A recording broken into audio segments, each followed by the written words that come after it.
Governor Obaseki says the nation depends too much on the exchange rate of the dollars, making it rise instead of focusing on the interest rates. He said, 4 years ago, it was a different world, a different country, and a different delta. But things are different today, particularly how the government handled COVID-19, saying nobody envisaged that there will be a pandemic that will put the world on a standstill, and so it's not advisable to continue to adopt the same method.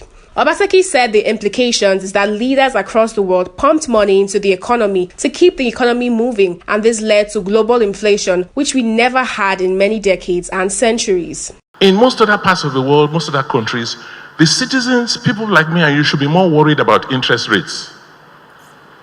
But in Nigeria, we are more worried about exchange rate, because everything we do today is based on a dollar exchange rate. It's like most of our existence depends on what we import. So you can imagine a country of 200 million people that have to depend on an external economy. We earn about 40 billion or spend about $40 billion a year in this country. And you will expect that that should be enough for any country to develop. But no, today we actually earn less. But our demand for foreign exchange is so much more. We spend almost $10 billion a year importing food.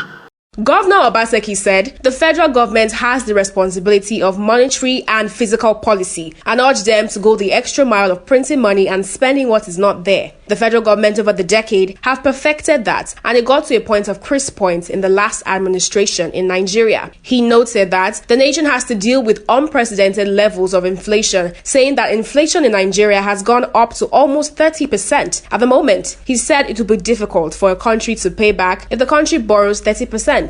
Obaseki said the country spends about $2 billion paying school fees abroad, $3 million for healthcare treatments abroad, spend about $500 million buying milk and milk products, spend about $10 billion importing food, saying if this should continue, the country will deal with inflation for a long time. People don't understand the technicalities of electricity. They just want to see the lights. And the person that delivers the lights, the last mile, is the distribution company. So my brother, myself, yourself, Ekiti and Ondo, we have to approach and buy back the individual shares in BDC. We're making an offer to buy that back so that we can sit down, reorganize this company, so that you can have an Edo distribution company, a Delta distribution company, an Ekiti distribution company. Because without electricity, we're not going anywhere. With dollar going where it's going, we cannot import as much anymore. We will have to make most of the things we import locally. In his address, the governor of Delta State, Sheriff, thanked Governor Godwin Obaseki for finding time to attend the retreat despite his busy schedule, saying that they are proud to have him at the occasion. The government and good people of Delta State are proud to host this common achiever and remarkable leader in our current democratic dispensation. We count it a great honor, Your Excellency, sir, that you consider this meeting important enough for you to participate and share your experience for the past 6 years.